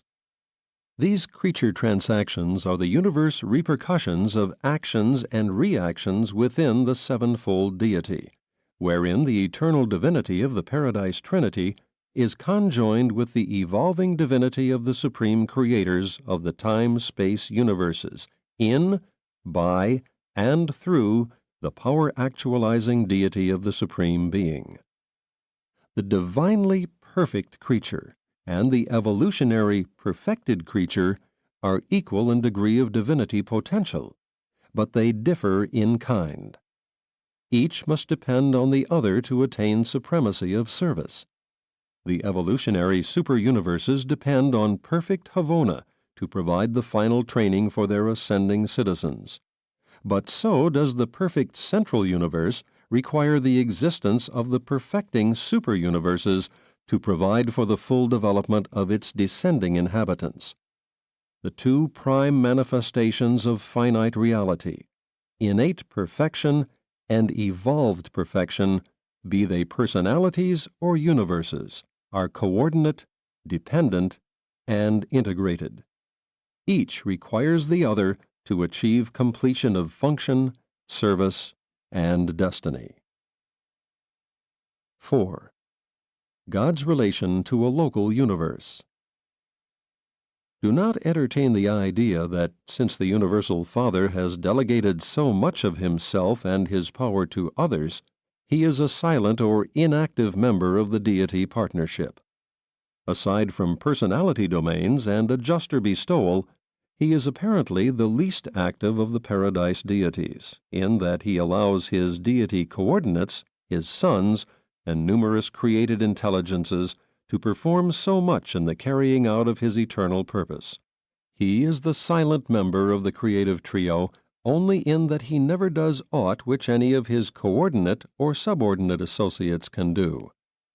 God has full understanding of the need of every intelligent creature for function and experience, and therefore in every situation, be it concerned with the destiny of a universe or the welfare of the humblest of his creatures, God retires from activity in favor of the galaxy of creature and creator personalities who inherently intervene between himself and any given universe situation or creative event.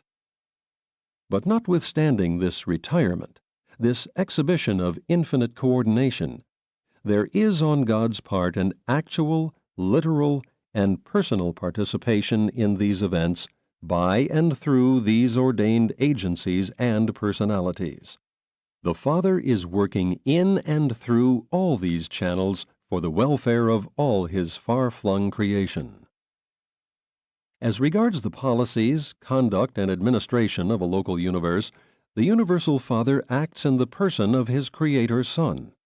In the interrelationships of the sons of God, in the group associations of the personalities of origin, in the third source and center, or in the relationship between any other creatures, such as human beings, as concerns such associations, the Universal Father never intervenes.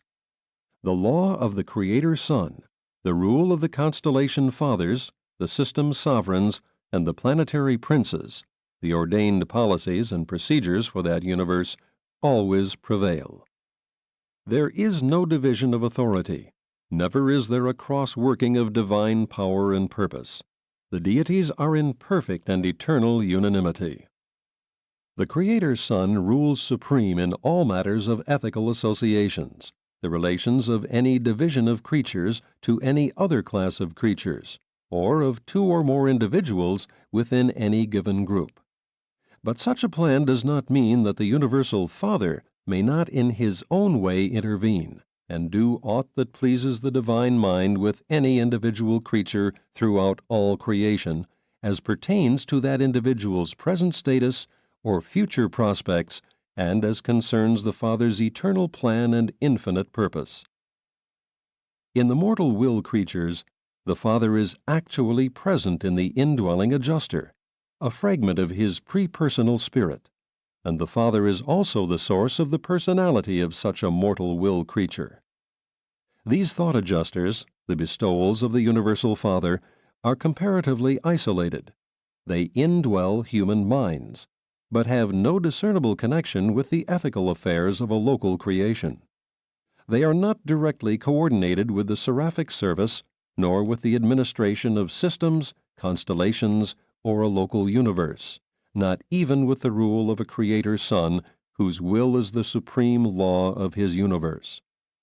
The indwelling adjusters are one of God's separate but unified modes of contact with the creatures of His all but infinite creation. Thus does He who is invisible to mortal man manifest His presence, and could He do so, He would show Himself to us in still other ways, but such further revelation is not divinely possible. We can see and understand the mechanism whereby the sons enjoy intimate and complete knowledge regarding the universes of their jurisdiction. But we cannot fully comprehend the methods whereby God is so fully and personally conversant with the details of the universe of universes, although we at least can recognize the avenue whereby the Universal Father can receive information regarding and manifest His presence to the beings of His immense creation. Through the personality circuit, the Father is cognizant, has personal knowledge of all the thoughts and acts of all the beings in all the systems of all the universes of all creation. Though we cannot fully grasp this technique of God's communion with His children, we can be strengthened in the assurance that the Lord knows His children, and that of each one of us He takes note where we were born. In your universe and in your heart, the Universal Father is present, spiritually speaking, by one of the 7 master spirits of central abode, and specifically by the divine adjuster who lives and works and waits in the depths of the mortal mind. God is not a self-centered personality. The Father freely distributes Himself to His creation and to His creatures. He lives and acts not only in the deities, but also in His sons, whom He entrusts with the doing of everything that it is divinely possible for them to do. The Universal Father has truly divested Himself of every function which it is possible for another being to perform. And this is just as true of mortal man as of the Creator's Son who rules in God's stead at the headquarters of a local universe. Thus we behold the outworking of the ideal and infinite love of the Universal Father. In this universal bestowal of Himself, we have abundant proof of both the magnitude and the magnanimity of the Father's divine nature. If God has withheld aught of Himself from the universal creation, then of that residue He is in lavish generosity bestowing the thought adjusters upon the mortals of the realms, the mystery monitors of time, who so patiently indwell the mortal candidates for life everlasting. The Universal Father has poured out Himself, as it were, to make all creation rich in personality possession and potential spiritual attainment. God has given us Himself, that we may be like Him, and He has reserved for Himself of power and glory only that which is necessary for the maintenance of those things, for the love of which He has thus divested Himself of all things else.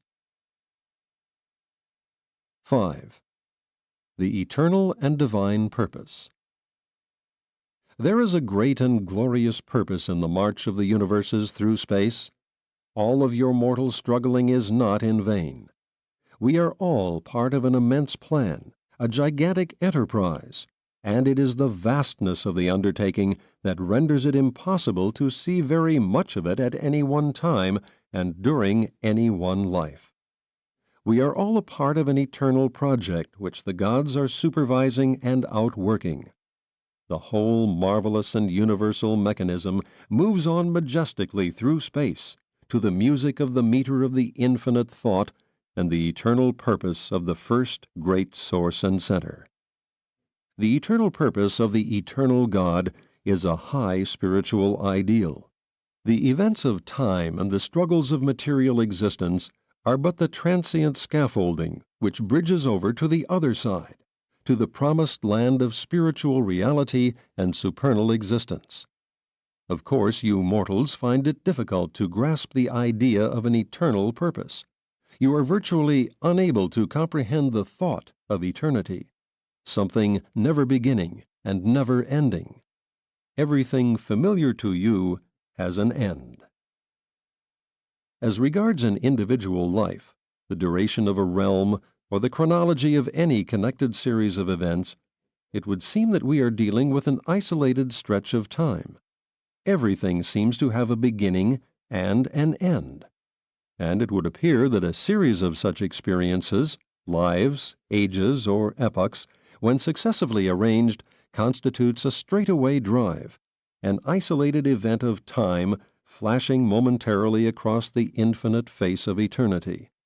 But when we look at all this from behind the scenes, a more comprehensive view and a more complete understanding suggest that such an explanation is inadequate, disconnected, and wholly unsuited properly to account for and otherwise to correlate the transactions of time with the underlying purposes and basic reactions of eternity.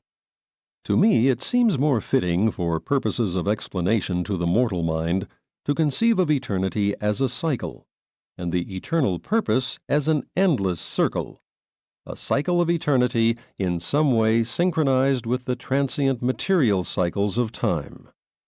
As regards the sectors of time connected with and forming a part of the cycle of eternity, we are forced to recognize that such temporary epochs are born, live, and die, just as the temporary beings of time are born, live, and die. Most human beings die because, having failed to achieve the spirit level of adjuster fusion, the metamorphosis of death constitutes the only possible procedure whereby they may escape the fetters of time and the bonds of material creation, thereby being enabled to strike spiritual step with the progressive procession of eternity. Having survived the trial life of time and material existence, it becomes possible for you to continue on in touch with, even as a part of, eternity, swinging on forever with the worlds of space around the circle of the eternal ages. The sectors of time are like the flashes of personality in temporal form. They appear for a season, and then they are lost to human sight, only to reappear as new actors and continuing factors in the higher life of the endless swing around the eternal circle. Eternity can hardly be conceived as a straightaway drive, in view of our belief in a delimited universe, moving over a vast, elongated circle around the central dwelling place of the Universal Father. Frankly, eternity is incomprehensible to the finite mind of time. You simply cannot grasp it. You cannot comprehend it. I do not completely visualize it, and even if I did, it would be impossible for me to convey my concept to the human mind. Nevertheless, I have done my best to portray something of our viewpoint, to tell you somewhat of our understanding of things eternal. I am endeavoring to aid you in the crystallization of your thoughts about these values, which are of infinite nature and eternal import. There is in the mind of God a plan which embraces every creature of all his vast domains, and this plan is an eternal purpose of boundless opportunity, unlimited progress, and endless life. And the infinite treasures of such a matchless career are yours for the striving. The goal of eternity is ahead. The adventure of divinity attainment lies before you. The race for perfection is on. Whosoever will may enter, and certain victory will crown the efforts of every human being who will run the race of faith and trust, depending every step of the way on the leading of the indwelling adjuster, and on the guidance of that good spirit of the universe Son, which so freely has been poured out upon all flesh. Presented by a mighty messenger temporarily attached to the Supreme Council of Nebadon, and assigned to this mission by Gabriel of Salvington. Paper 33. Administration of the Local Universe. While the Universal Father most certainly rules over his vast creation, he functions in a local universe administration through the person of the Creator Son. The Father does not otherwise personally function in the administrative affairs of a local universe. These matters are entrusted to the Creator Son and to the local universe Mother Spirit and to their manifold children. The plans, policies, and administrative acts of the local universe are formed and executed by this Son, who, in conjunction with his Spirit Associate, delegates executive power to Gabriel and jurisdictional authority to the constellation fathers, system sovereigns, and planetary princes. 1. Michael of Nebadon. Our Creator's Son is the personification of the 611,121st original concept of infinite identity of simultaneous origin in the Universal Father and the Eternal Son. The Michael of Nebadon is the only begotten Son, personalizing this 611,121st universal concept of divinity and infinity. His headquarters is in the threefold mansion of light on Salvington, and this dwelling is so ordered because Michael has experienced the living of all three phases of intelligent creature existence: spiritual, morontial, and material. Because of the name associated with his seventh and final bestowal on Urantia, he is sometimes spoken of as Christ Michael. Our Creator Son is not the eternal Son, the existential paradise associate of the Universal Father and the Infinite Spirit. Michael of Nebadon is not a member of the Paradise Trinity.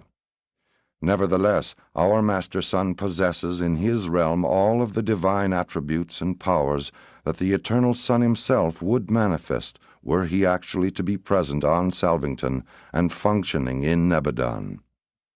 Michael possesses even additional power and authority, for he not only personifies the Eternal Son, but also fully represents and actually embodies the personality presence of the Universal Father to and in this local universe.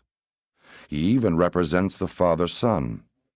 These relationships constitute a Creator Son, the most powerful, versatile, and influential of all divine beings who are capable of direct administration of evolutionary universes and of personality contact with immature creature beings.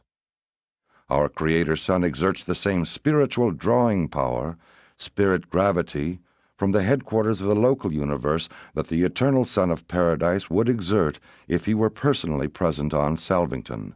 And more, this universe Son is also the personification of the Universal Father to the universe of Nebadon.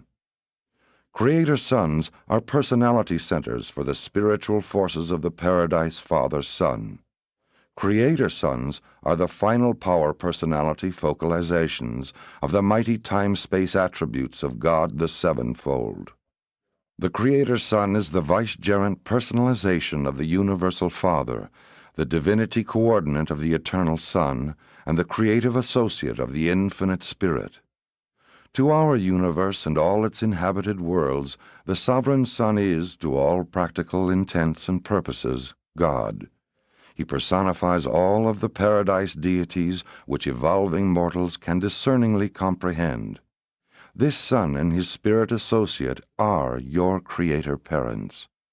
To you, Michael, the Creator Son, is the Supreme Personality. To you, the Eternal Son is Super-Supreme, an infinite deity personality.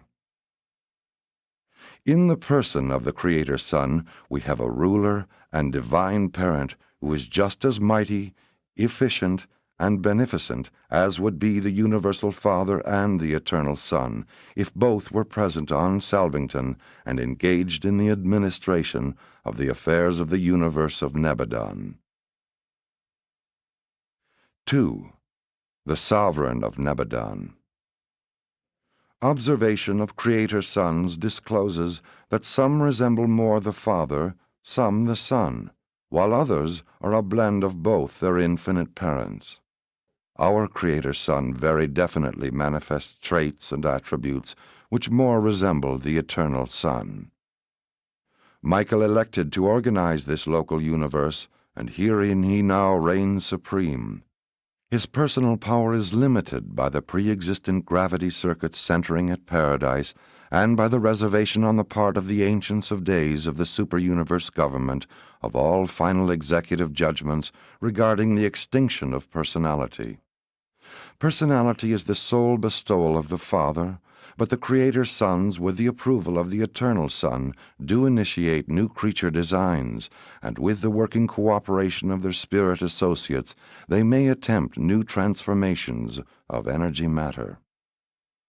Michael is the personification of the Paradise Father-Son to and in the local universe of Nebadon. Therefore, when the creative Mother Spirit, the local universe representation of the Infinite Spirit, subordinated herself to Christ Michael upon the return from his final bestowal on Urantia, the Master Son thereby acquired jurisdiction over all power in heaven and on earth. This subordination of the divine ministers to the Creator Sons of the local universes constitutes these Master Sons the personal repositories of the finitely manifestable divinity of the Father, Son, and Spirit, while the creature bestowal experiences of the Michaels qualify them to portray the experiential divinity of the Supreme Being. No other beings in the universes have thus personally exhausted the potentials of present finite experience, and no other beings in the universes possess such qualifications for solitary sovereignty. Although Michael's headquarters is officially located on Selvington, the capital of Nebadon, he spends much of his time visiting the constellation and system headquarters and even the individual planets. Periodically he journeys to Paradise and often to Uversa, where he counsels with the Ancients of Days. When he is away from Selvington, his place is assumed by Gabriel, who then functions as regent of the universe of Nebadon. 3. The Universe Son and Spirit. While pervading all the universes of time and space, the Infinite Spirit functions from the headquarters of each local universe as a specialized focalization, acquiring full personality qualities by the technique of creative cooperation with the Creator Son. As concerns a local universe, the administrative authority of a Creator Son is supreme. The Infinite Spirit, as the divine minister, is wholly cooperative, though perfectly coordinate.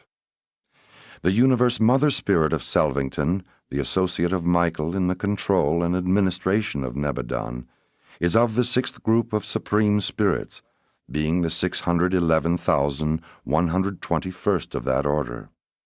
She volunteered to accompany Michael on the occasion of his liberation from Paradise obligations, and has ever since functioned with him in creating and governing his universe. The Master Creator Son is the personal sovereign of his universe, but in all the details of its management, the Universe Spirit is co-director with the Son. While the Spirit ever acknowledges the Son as sovereign and ruler, the Son always accords the Spirit a coordinate position and equality of authority in all the affairs of the realm.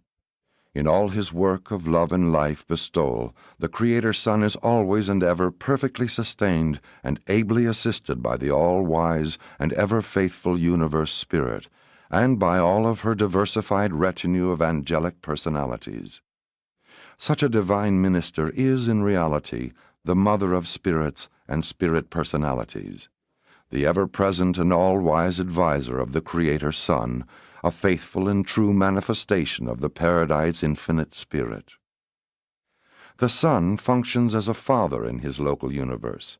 The Spirit, as mortal creatures would understand, enacts the role of a mother, always assisting the Son and being everlastingly indispensable to the administration of the universe. In the face of insurrection, only the Son and his associated sons can function as deliverers. Never can the Spirit undertake to contest rebellion or defend authority, but ever does the Spirit sustain the Son in all of everything he may be required to experience in his efforts to stabilize government and uphold authority on worlds tainted with evil or dominated by sin. Only a Son can retrieve the work of their joint creation, But no son could hope for final success without the incessant cooperation of the divine minister and her vast assemblage of spirit helpers, the daughters of God, who so faithfully and valiantly struggle for the welfare of mortal men and the glory of their divine parents. Upon the completion of the Creator Son's seventh and final creature bestowal, the uncertainties of periodic isolation terminate for the divine minister, and the Son's universe helper becomes forever settled in surety and control. It is at the enthronement of the Creator Son as a Master Son at the Jubilee of Jubilees that the universe spirit before the assembled hosts first makes public and universal acknowledgment of subordination to the Son, pledging fidelity and obedience. This event occurred in Nebadon at the time of Michael's return to Selvington after the Urantian bestowal. Never before this momentous occasion did the universe spirit acknowledge subordination to the universe Son, and not until after this voluntary relinquishment of power and authority by the Spirit could it be truthfully proclaimed of the Son that all power in heaven and on earth has been committed to his hand. After this pledge of subordination by the creative Mother Spirit, Michael of Nebadon nobly acknowledged his eternal dependence on his spirit companion, constituting the spirit co-ruler of his universe domains, and requiring all their creatures to pledge themselves in loyalty to the Spirit as they had to the Son. And there issued and went forth the final proclamation of equality. Though he was the sovereign of this local universe, the Son published to the worlds the fact of the Spirit's equality with him in all endowments of personality and attributes of divine character. And this becomes the transcendent pattern for the family organization and government of even the lowly creatures of the worlds of space. This is, indeed and in truth, the high ideal of the family and the human institution of voluntary marriage. The Son and the Spirit now preside over the universe much as a father and mother watch over and minister to their family of sons and daughters. It is not altogether out of place to refer to the universe spirit as the creative companion of the Creator Son, and to regard the creatures of the realms as their sons and daughters, a grand and glorious family, but one of untold responsibilities and endless watch care. The Son initiates the creation of certain of the universe children, while the Spirit is solely responsible for bringing into existence the numerous orders of spirit personalities who minister and serve under the direction and guidance of the self-same Mother Spirit. In the creation of other types of universe personalities, both the Son and the Spirit function together, and in no creative act does the one do aught without the counsel and approval of the other. 4. Gabriel, the Chief Executive. The bright and morning star is the personalization of the first concept of identity and ideal of personality conceived by the Creator Son and the local universe manifestation of the infinite Spirit. Going back to the early days of the local universe, before the union of the Creator Son and the Mother Spirit in the bonds of creative association, back to the times before the beginning of the creation of their versatile family of sons and daughters, the first conjoint act of this early and free association of these two divine persons results in the creation of the highest spirit personality of the Son and the Spirit, the bright and morning star. Only one such being of wisdom and majesty is brought forth in each local universe. The universal Father and the eternal Son can, in fact do, create an unlimited number of sons in divinity equal to themselves. But such sons, in union with the daughters of the infinite Spirit, can create only one bright and morning star in each universe, a being like themselves and partaking freely of their combined natures, but not of their creative prerogatives. Gabriel of Selvington is like the universe Son in divinity of nature, though considerably limited in the attributes of deity. This firstborn of the parents of a new universe is a unique personality, possessing many wonderful traits not visibly present in either ancestor, a being of unprecedented versatility and unimagined brilliance. This supernal personality embraces the divine will of the Son combined with the creative imagination of the Spirit. The thoughts and acts of the bright and morning star will ever be fully representative of both the Creator Son and the creative Spirit. Such a being is also capable of a broad understanding of and sympathetic contact with both the spiritual seraphic hosts and the material evolutionary will creatures. The bright and morning star is not a creator, but he is a marvelous administrator, being the personal administrative representative of the Creator Son. Aside from creation and life impartation, the Son and the Spirit never confer upon important universe procedures without Gabriel's presence. Gabriel of Salvington is the chief executive of the universe of Nebadon and the arbiter of all executive appeals respecting its administration. This universe executive was created fully endowed for his work, but he has gained experience with the growth and evolution of our local creation. Gabriel is the chief officer of execution for super-universe mandates relating to non-personal affairs in the local universe. Most matters pertaining to mass judgment and dispensational resurrections, adjudicated by the Ancients of Days, are also delegated to Gabriel and his staff for execution. Gabriel is thus the combined chief executive of both the super and the local universe rulers. He has at his command an able corps of administrative assistants created for their special work, who are unrevealed to evolutionary mortals. In addition to these assistants, Gabriel may employ any and all of the orders of celestial beings functioning in Nebadon, and he is also the commander-in-chief of the armies of heaven, the celestial hosts.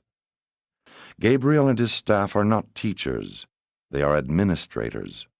They were never known to depart from their regular work except when Michael was incarnated on a creature bestowal.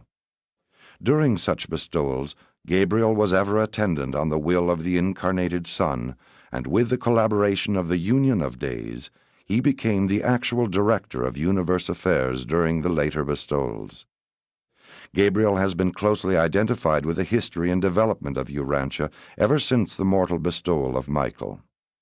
Aside from meeting Gabriel on the bestowal worlds, and at the times of general and special resurrection roll calls, mortals will seldom encounter him as they ascend through the local universe until they are inducted into the administrative work of the local creation. As administrators of whatever order or degree, you will come under the direction of Gabriel. 5. The Trinity Ambassadors. The administration of Trinity-origin personalities ends with the government of the super-universes. The local universes are characterized by dual supervision, the beginning of the Father-Mother concept. The Universe Father is the Creator Son. The Universe Mother is the Divine Minister, the local universe creative spirit. Every local universe is, however, blessed with the presence of certain personalities from the central universe and paradise. At the head of this paradise group in Nebadon is the ambassador of the Paradise Trinity, Emmanuel of Salvington, the Union of Days assigned to the local universe of Nebadon. In a certain sense, this High Trinity Son is also the personal representative of the Universal Father to the court of the Creator Son, hence his name, Emmanuel. Emmanuel of Salvington, number 611,121 of the Sixth Order of Supreme Trinity Personalities, is a being of sublime dignity, and of such superb condescension that he refuses the worship and adoration of all living creatures.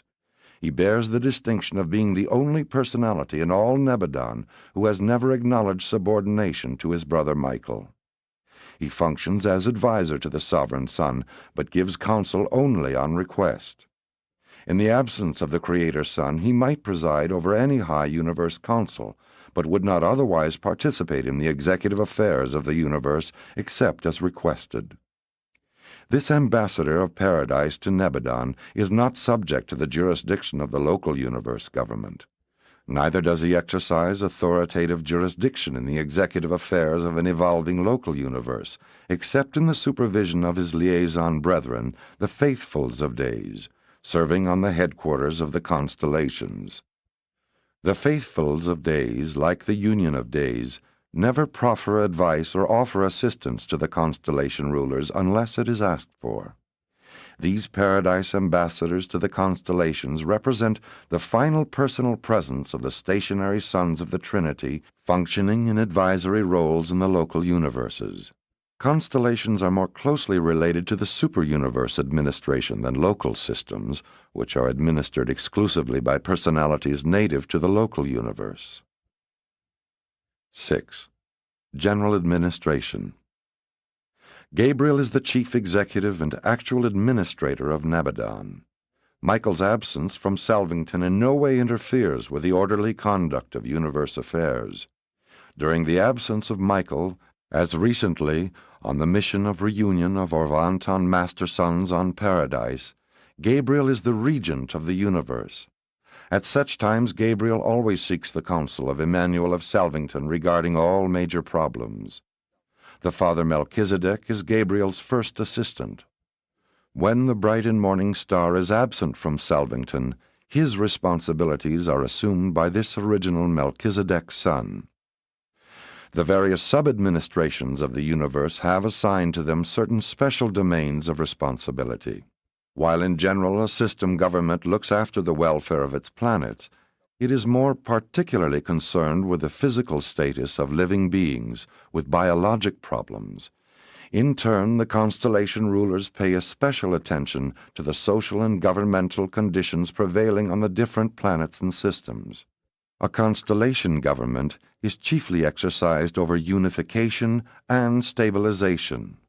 Still higher up, the universe rulers are more occupied with the spiritual status of the realms.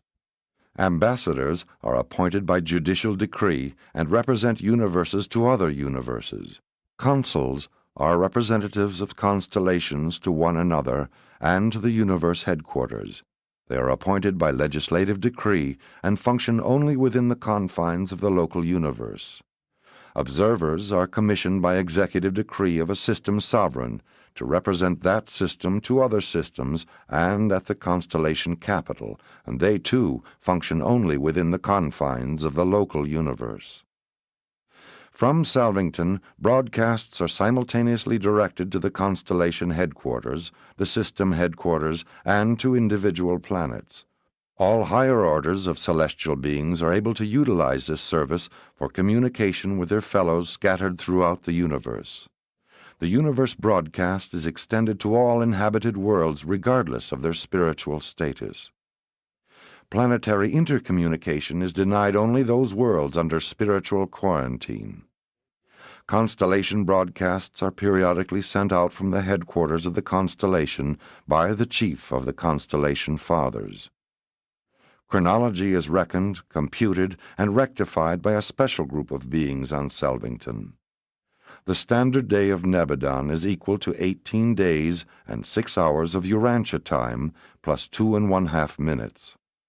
The Nebadon year consists of a segment of the time of universe swing in relation to the Uversa circuit and is equal to 100 days of standard universe time, about 5 years of Urantia time.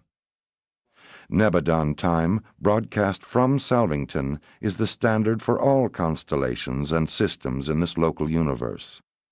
Each constellation conducts its affairs by Nebadon time, but the systems maintain their own chronology, as do the individual planets. The day in Satania, as reckoned on Jerusalem, is a little less, 1 hour 4 minutes 15 seconds, than 3 days of Urantia time. These times are generally known as Salvington or universe time, and Satania or system time. Standard time is universe time. 7.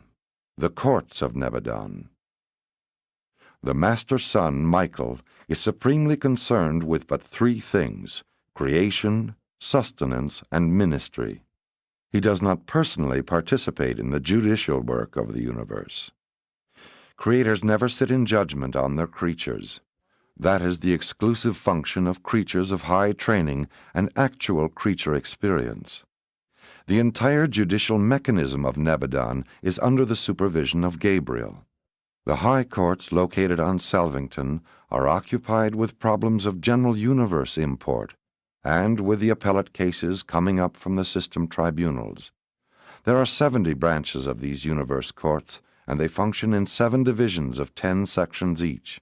In all matters of adjudication, there presides a dual magistracy consisting of 1 judge of perfection antecedents and 1 magistrate of ascendant experience.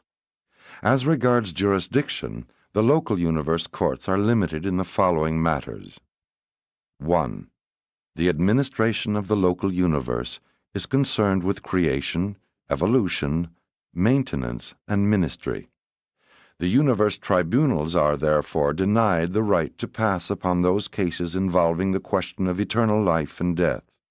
This has no reference to natural death as it obtains on Urantia, but if the question of the right of continued existence, life eternal, comes up for adjudication, it must be referred to the tribunals of Orvantan, and if decided adversely to the individual, all sentences of extinction are carried out upon the orders and through the agencies of the rulers of the super-government.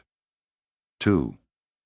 The default or defection of any of the local universe sons of God which jeopardizes their status and authority as sons is never adjudicated in the tribunals of a son.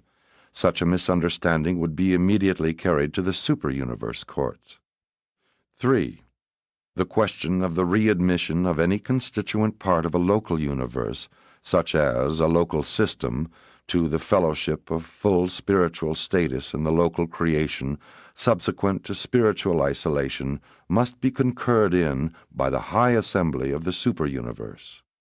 In all other matters, the courts of Salvington are final and supreme. There is no appeal and no escape from their decisions and decrees.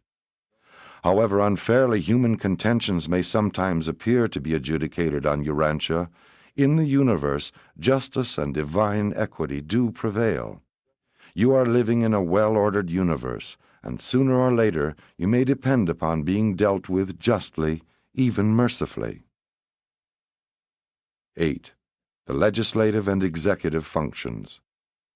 On Salvington, the headquarters of Nebadon, there are no true legislative bodies. The universe headquarters worlds are concerned largely with adjudication. The legislative assemblies of the local universe are located on the headquarters of the 100 constellations. The systems are chiefly concerned with the executive and administrative work of the local creations. The system sovereigns and their associates enforce the legislative mandates of the constellation rulers and execute the judicial decrees of the high courts of the universe. While true legislation is not enacted at universe headquarters, there do function on Salvington a variety of advisory and research assemblies, variously constituted and conducted in accordance with their scope and purpose. Some are permanent. Others disband upon the accomplishment of their objective. The Supreme Council of the local universe is made up of 3 members from each system and 7 representatives from each constellation. Systems in isolation do not have representation in this assembly, but they are permitted to send observers who attend and study all its deliberations. The 100 councils of supreme sanction are also situated on Salvington. The presidents of these councils constitute the immediate working cabinet of Gabriel. All findings of the High Universe Advisory Councils are referred either to the Salvington judicial bodies or to the legislative assemblies of the constellations. These high councils are without authority or power to enforce their recommendations.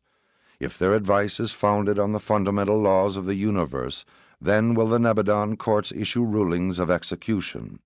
But if their recommendations have to do with local or emergency conditions, they must pass down to the legislative assemblies of the constellation for deliberative enactment, and then to the system authorities for execution.